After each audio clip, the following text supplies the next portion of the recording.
Hola, quiero ante todo dar un agradecimiento a tantas personas, empezando por mi familia, por supuesto, que han manifestado su cariño, su cercanía y la felicitación por el reciente grado de doctor en teología que he recibido.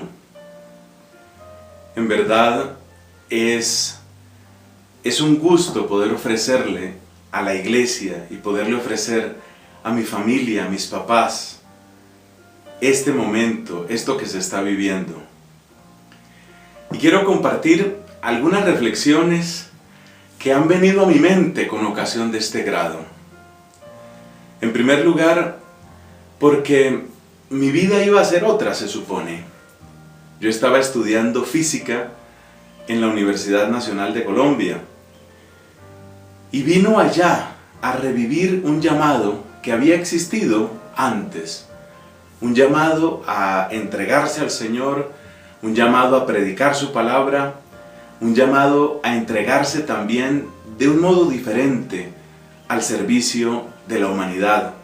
Y digo un modo diferente porque yo creo que toda profesión bien vivida, con responsabilidad, con calidad ética, tiene siempre esa dimensión de servicio.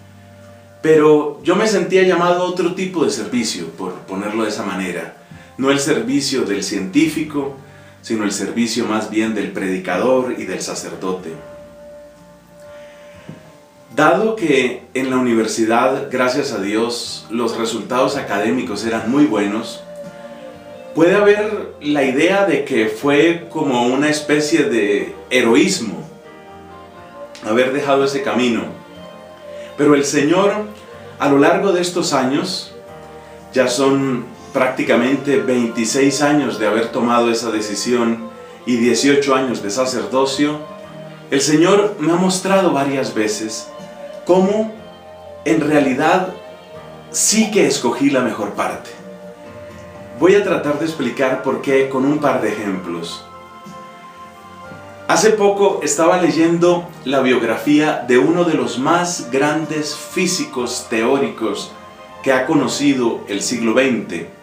Este hombre, Paul Dirac, tuvo entre otros grandes aciertos el predecir desde un punto de vista puramente matemático y teórico, por la fuerza misma de su estructura teórica, predecir la existencia de una partícula subatómica, el llamado positrón, es decir, el electrón con carga positiva.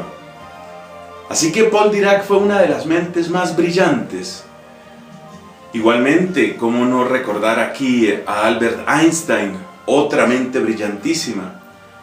Pero ahí es donde empiezan las preguntas si uno realmente ha tomado en serio a Jesús en su propia vida.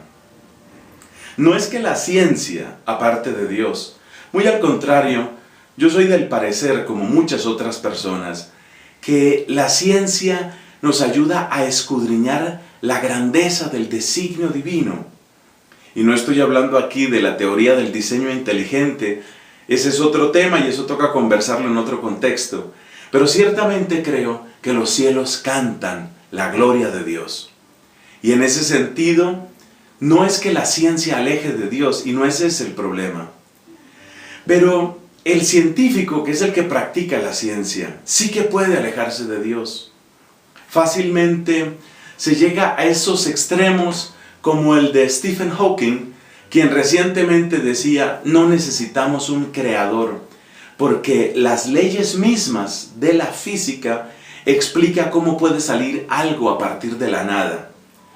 Por supuesto, es un error filosófico muy grande el que comete este científico a pesar de ser tan brillante, porque él dice que esas leyes explican el origen del universo, de la materia y de la antimateria, incluso el origen de otras leyes, pero esas primeras leyes, esas que determinan que suceda una cosa o no la otra, siguen sin explicación también. Entonces, más que entrar en el terreno de la polémica filosófica o científica, lo que quiero destacar es que en estas tres mentes tan brillantes, Albert Einstein, Paul Dirac o Stephen Hawking, no hay un conocimiento definido del amor que llegó hasta el extremo. Y a mí me parece que lo que dijo Jesús cabe también aquí.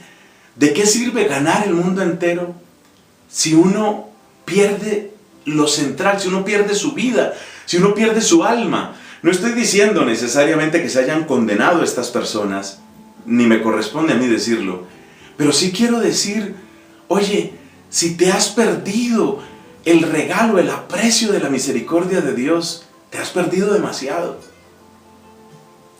El otro aspecto, el segundo ejemplo que quiero dar, es cómo todas estas grandes teorías están marcadas por la precariedad.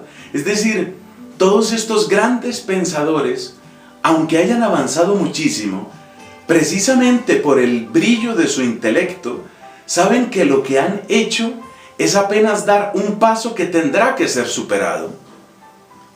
Y en algunos casos, la vida misma de ellos fue suficientemente larga como para hacerles ver que algunas de sus posturas estaban radicalmente equivocadas o llevaban a callejones sin salida.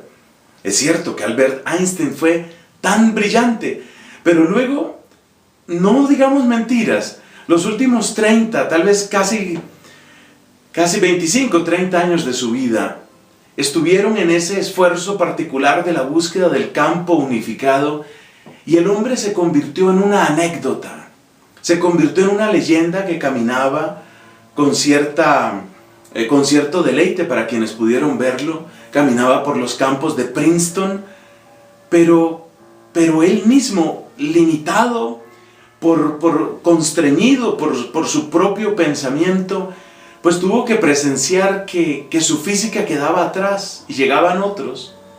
Ese relevo es hermoso. Ese relevo pues nos habla de la grandeza de la empresa científica, nos habla de la humildad que también tiene que tener un científico. Pero ese relevo también indica una insatisfacción. No la institución llamada ciencia, sino el científico, evidentemente no puede poner todo su corazón en algo que va a ser superado en unos pocos años, décadas. El verdadero científico, como ser humano que es, no puede poner toda su esperanza en algo que va a ser generalizado o contradicho o cambiado completamente en el curso de unos pocos años. ¿A eso le voy a empeñar la vida? Me parece que el negocio que hice, sin quitar nada de la grandeza del esfuerzo científico, es lo mejor que yo hubiera podido hacer. Y le doy gracias a Dios y no me considero ningún héroe. Simplemente considero que hice la mejor inversión que podía hacer. Y bendigo al Señor por la vocación que me ha dado, y solo le pido que esta posibilidad de haber estudiado y de tener un doctorado sirva para la causa del reino de Dios.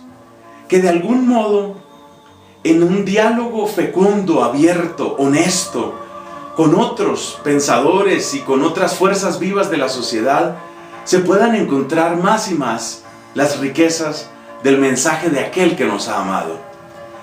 Yo les agradezco una vez más a todos su presencia, su cariño, su solidaridad, su oración, y espero que cada uno también pueda dar de sí el máximo, porque indudablemente en este inmenso tapiz que se llama la historia de la humanidad, cada puntadita, y nosotros somos eso, cada puntadita es valiosa, es preciosa ante el rostro de la eternidad. Que Dios los bendiga. Estuvo con ustedes Fray Nelson Medina, de la Orden de Predicadores.